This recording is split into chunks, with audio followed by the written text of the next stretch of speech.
Can you hear me at the back? The acoustics in the room are terrible. And I want to make sure the message gets across. I'm really happy to be here. For me, this is probably one of the most important and interesting sessions here in the Congress. Because Europe is changing. And the role geographers play in this changing Europe is actually very small. And it needs to be much larger. And therefore my proposal is that European and national organizations must play an important role. So for example, how do we get this outstanding PhD research we've heard about this morning into the hands of the politicians so they can make the right decisions about how European funding is spent? And that is the role of my association. There are leaflets on the table, and if anyone is interested, I have a few copies of our annual report. Our job is to try to place the work and the opinions of geographers in the hands of the people who make decisions, and then to lobby for those decisions. Otherwise, we won't change policy. That is very, very clear. And so really, although I'm going to talk about an education project, I could equally talk about an energy lobbying that we have been doing as well, in parallel. And what I'm opening the debate here is actually to publish your papers in our journal. We've managed to get some funding to print the journal, to give it to the politicians over the next 3 to 5 years. So I urge you to think of your papers that you're going to write and think about publishing in our journal. The editor of the journal is sitting back there, and we will talk about that later on afterwards. So I start with a quotation from Manuel Castells. We live in very confusing times. That's what Europe is. And if you see, he suggests that these major transformations are creating this new network society. We've seen very good examples of these new borders being created. We've seen very good examples of new collaborations, pseudo-collaborations that need to develop. That's the role of the network society. And Barthélemy, in his work on spatial networks, talks about that these complex systems are organized in networks, and we need to understand and be involved and integrate in those networks. And that's what EUGEO is. It's a network of organizations and individuals who want to have their views and expressions heard, who believe that the work that they are doing is important and that we need to get it into the hands of the people who are making decisions. And how these networks develop is actually critical. EUGEO is an international NGO based in Belgium, near Brussels. It developed from the Herodot thematic network, a network funded by the European Commission to look at the Bologna process in geography. Herodot had more than 350 partner institutions, research organizations, etc., all around the world. And we developed some clear guidelines for universities as they were struggling with the needs and the changes happening in the Bologna network. And the Herodot network mandated at the end that these like-minded people who came together to try to deal with the issues that came from Europe, the Bologna process, try to understand and adapt and adopt the innovation and change through networking. And these people, many of these people are still involved in our association. At least 5 or 6 are here in the audience. And we believe very much, having been involved in that process, this networking is really critical to improve the quality of what's going on. Quality of life in Europe, in this case, quality of higher education. And the network came forward with visions. And I think that's one thing we have carried on in EUGEO, is developing those visions.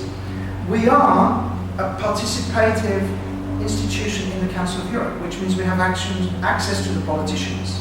The Council of Europe is not just EU, and it deals with things like the rule of law and human rights. It has no money for funding, but it is a powerful body. And we've been there since 1983, and I'm proud to say we've attended every session. And we are now very, very active there, trying to take the opinions of geographers and put them into the hands of the people that are making decisions. So for example, when Rio +20 was when documentation was being looked at for +20, we got to see the EU position statement. And you'll find if you read the eventual statement, the word geospatial appears 4 times. And we put it in. We get the opportunity to take these important documents and then influence them at some level. What I want to talk about is one project to illustrate this process, and that is the Digital Earth project.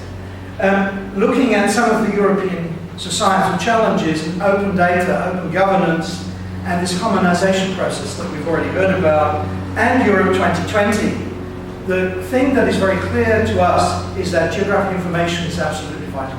We've seen that very, very clearly this morning.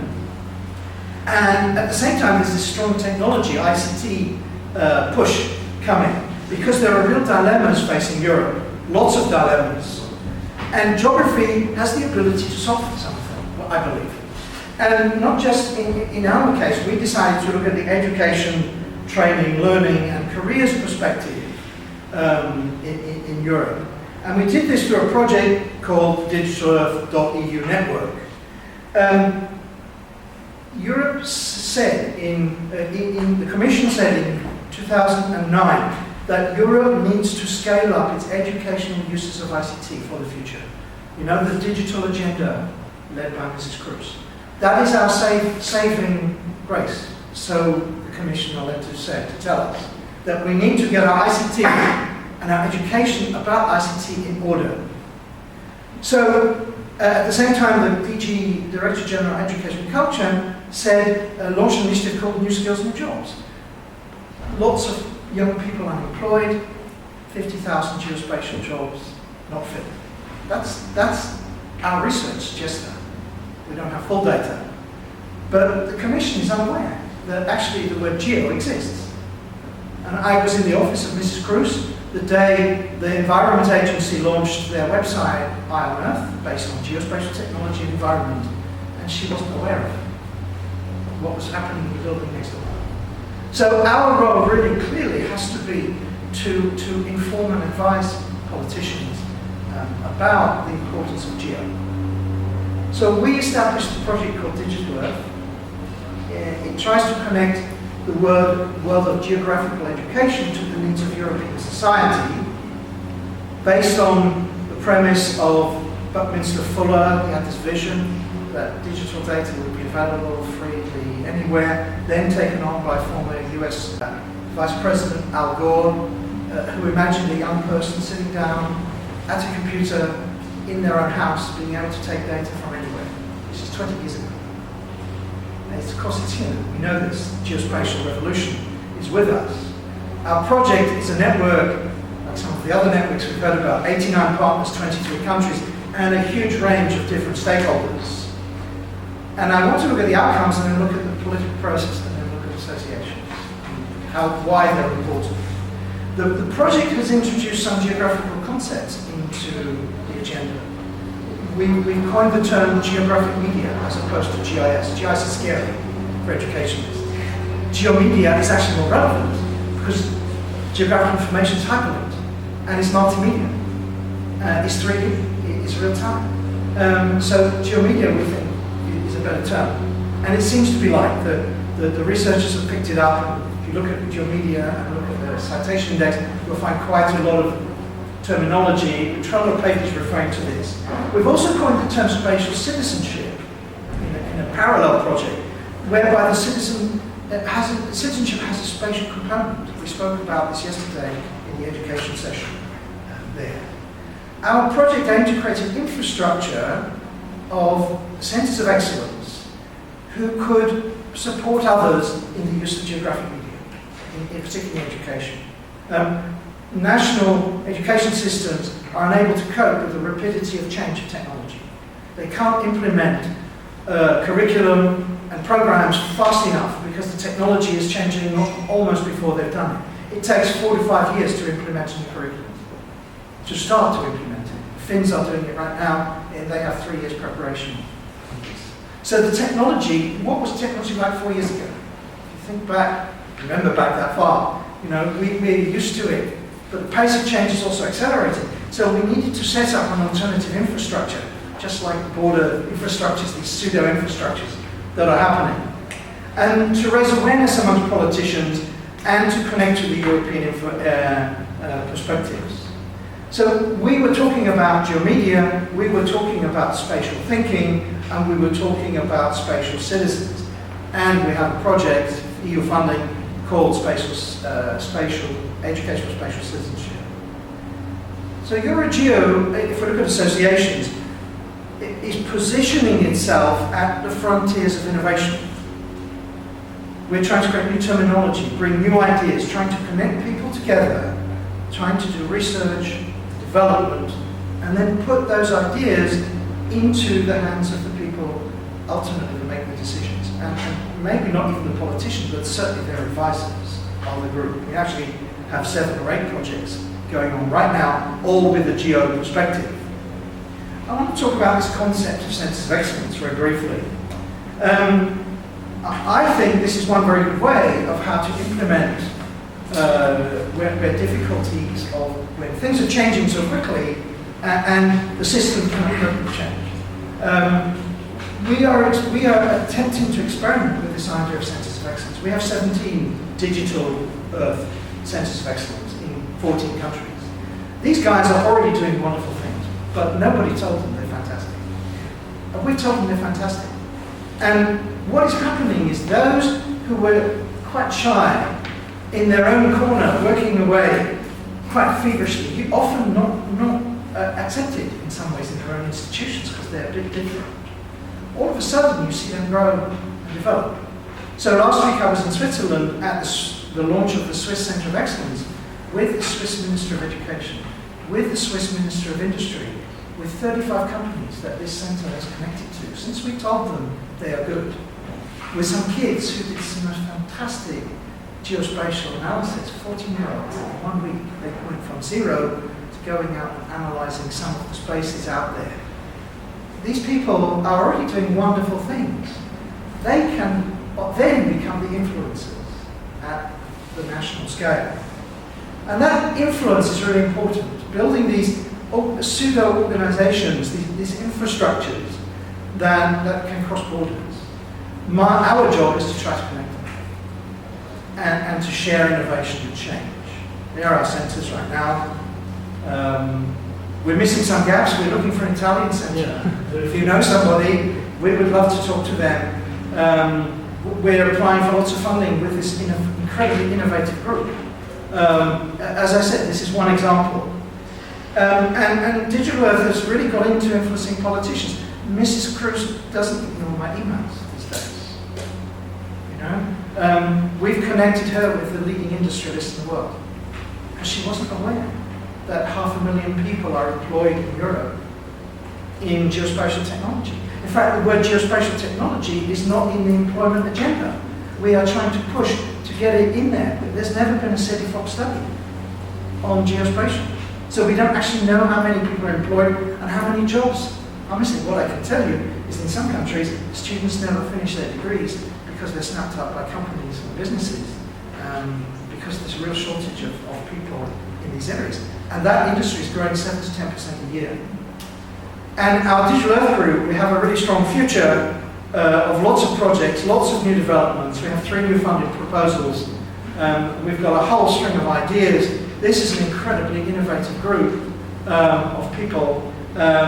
We're building partnerships around the world, partnerships with the European Environment Agency, who run the Eye on Earth platform, partnerships with ESRI, big American conglomerate. And we're founder members of the new European Citizen Science Association.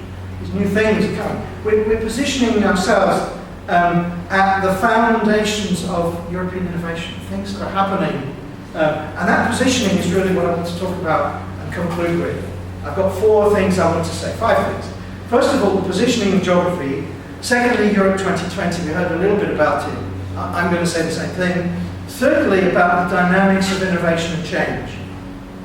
These things are really important if we understand these things. What are the vehicles? How do we get to the decision makers? And finally, how organisation, the role we have. First of all, positioning. We're in that nexus there, in the middle there, connecting between research in universities, between organisations and companies, and between the official organisations. We sit somewhere in there. EUGEO, my association.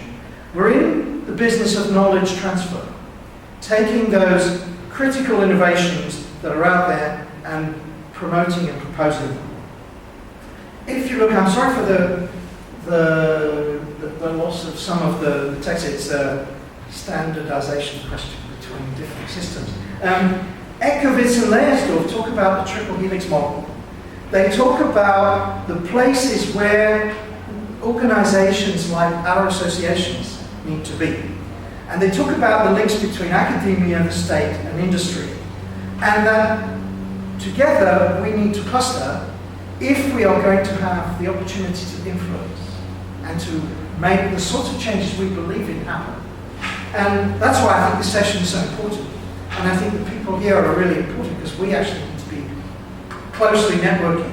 In fact, Leersdorf talks about a multi-helix, a quadruple helix, maybe even if you look at the stakeholders. He's added the idea of civil society. And that's where the Council of Europe comes in. That's the place where civil society meets politics. It's the only place in the world where it actually happens, in reality. And therefore what I have here is this invitation to come join us and get your ideas into the political arena. Because that's really where EUGEO is focusing. The 5 targets are very, very geographical. Employment, R&D, this is the horizon, this is Europe 2020. Those are the 5 critical targets. There's the 7 flagship programs for the future. We need to position ourselves in these programs, be writing lots of funding proposals, learning and working and networking together. That's what EUGEO is trying to do. In order that we can create a source of innovation, and some of these innovations can then lead to adoption and implementation. So what are the vehicles? Well, our journal is, I would hope, one of those things. It's an online journal, it's only 3 years old, about to be into Scopus and all the citations. We've managed now to complete all the things. We want your publications so we can take them to the politicians. European Journal of Geography. Our conference, I left a few leaflets out on there. A place where these innovators can come and meet, a different conference to this one, where we hear a lot of presentations where people can sit down, talk about where is the future, what are we going to do next, and how are we going to get that policy into the hands of policymakers. Online, we have a new website about to be launched. You're seeing it, almost the first people seeing it, well, let's say screen grabs of what it would look like, but connected with blogs, because the visors of the politicians read blogs. They don't read academic papers. So we invite you to contribute to our blog that we will develop. We already have an extensive database of contacts in Europe that we can get the blog information to. If you want to promote your ideas, that's also a really important place. The social media is a critical place. We connect already about 5,000 or 6,000 people on social media. We've been working at it about a year. And we're getting quite connected, including in political circles. So to conclude, what is the role of organizations? Well, professional bodies and professional societies have a role to play in those inputs.